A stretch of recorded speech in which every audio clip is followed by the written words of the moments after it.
Колко години вече си на сцената? Ами вече ще стане 50 години. А как разбра, че ще станеш актьор?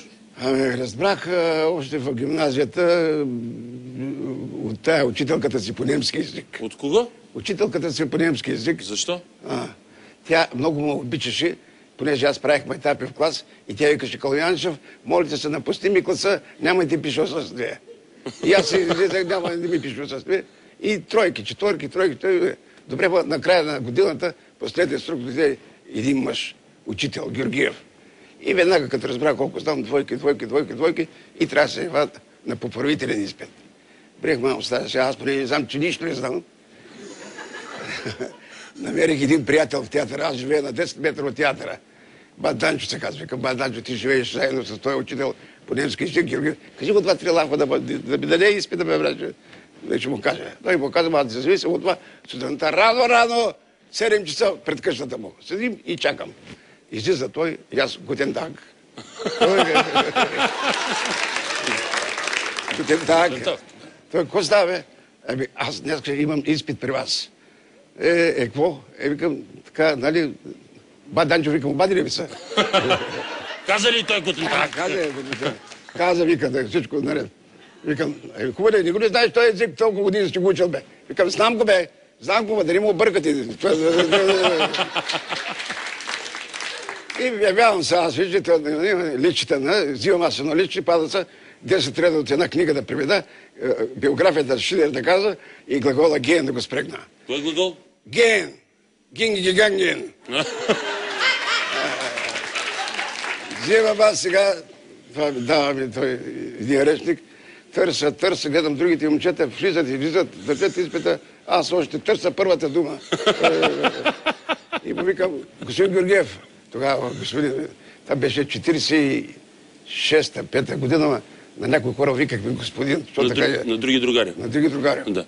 Викам: господин Георгиев, той речник, викам, не е пълен, бе. Викам: как да не е пълен, бе? Даде ми един друг по-дебел. Ако той не е пълен, ще дам един друг още по-голям. Дай, той търсят, няма, ма. Вика: дай да един какво си направил. Взема празеница. Значи, вика, на първия въпрос 2. И така високо го казва, че двамата те знаят немски. Той един е учител по рисуване, другия е по гимнастика. Те си четат вестници и списания. Те не знаят немски, само Георгиев знаеш. Такива беха годините. Това 45-46 година. И точно така вика, бе, уж Бат Данчо му говори, пък той така... И едно вика, втория въпрос Шилер. Викам: Шилер. Аде? Викам: аде. Вика: Шилер, бе, кажи къв е, що е, къде си родил, с какво се занимава? Викам: мама му, викам, кой беше той, викам, бе. Шилер. Аде, и си викам сега, той е сега да иска да ме прикара, да ми даде изпита, ако тая дума, дето казах, прикара, знаеш каква ще имаме с жената? Няма, аз няма да я кажа, няма значение. Тя чуе, тя тук... Няма не чува. Той, ако иска да ми даде изпита, аз ако не говоря, той няма да ми го даде. Аз трябва да говоря. Те уния дамата не знаят немски. Те мълчат като репи. Мълчат. По едно време ще викам: що не взема да си измисля аз един немски език? Един език му такива думи, дето в света ги няма. И от време на време бутам Шилер.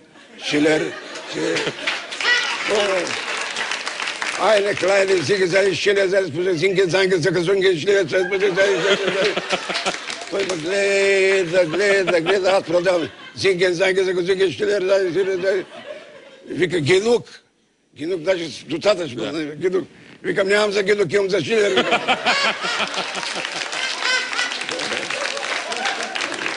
Имам за Шилер. Абе, спри, бе! Удари по чена, вика: спри, бе! Вика: беше изправа, има още 2-3 реда, викам.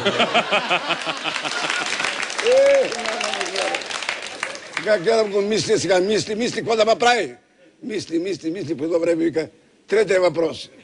Кой имаш? Викам: глагола ген, да го спрегна. Аде, ген. Сигурно ли си? Викам: абсолютно. Значи, навежда се така човека и така, той вече не му да ме гледа. Така, да се махам. Излизам аз вънка, мен като ме снимат, ми плащат.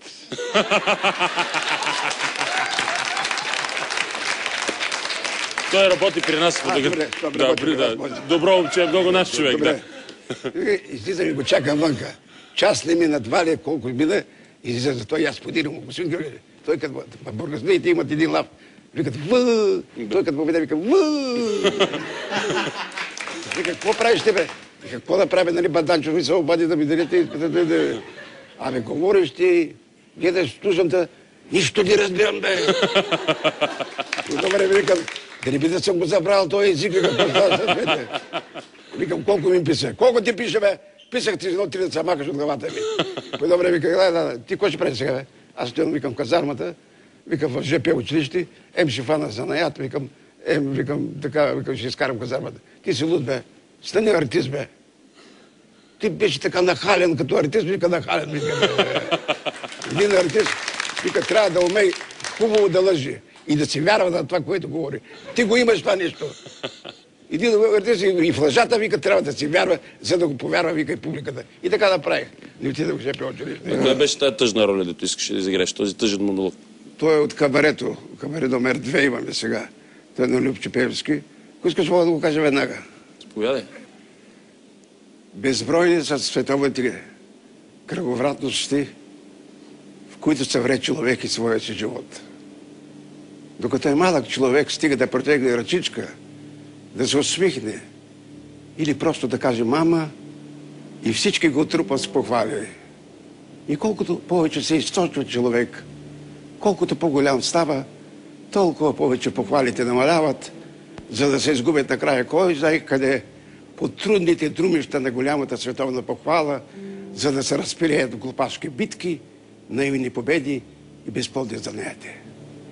Кога мравката срещне мравка, тя докосне с кръченце, за да й каже къде има зранце, тревичка или сладко коренче. Кога се срещат две пчели, те танцуват разни танцове, за да се съобщат къде има повече цветни прашец. А ние, людите твари, уж умни и разумни, все тичаме нанякъде. Все ни остава време за човешка приказка, за крехката радост от окуражителен поглед, за един единствен луч на взаимно разбиране и топлинка. А колко радостно може да бъде, дами и господа, ако се поспрем за малко от тая непрекъсната гонитба на наивна слава, власт, богатства, ако проумеем купителната на това неписано ръкна, сам ръкна там, ако ще се спомним, че тичащите човек не само трудно диша, но и трудно се смее, че дори влюбените, кога се целуват, се спират на място. Лъжовен е този свят, господа, лъжовни са хората. Но най-лъжовно е времето.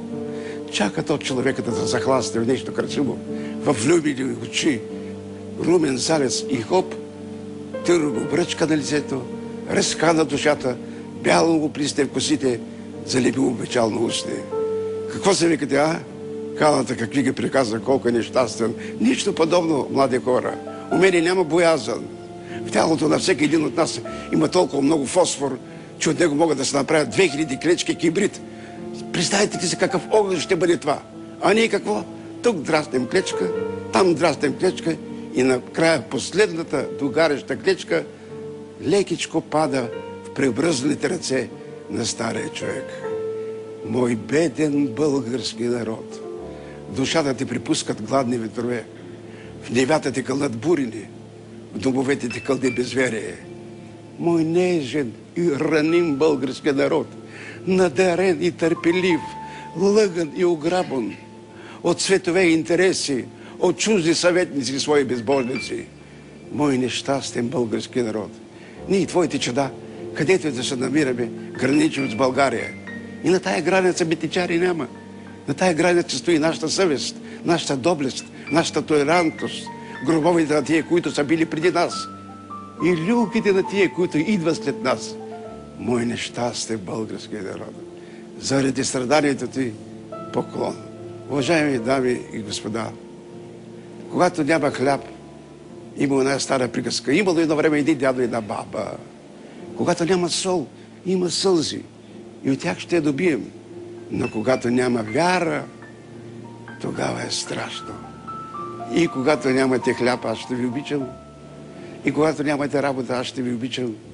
И когато се чудите как да свържете двата края, аз ще ви обичам.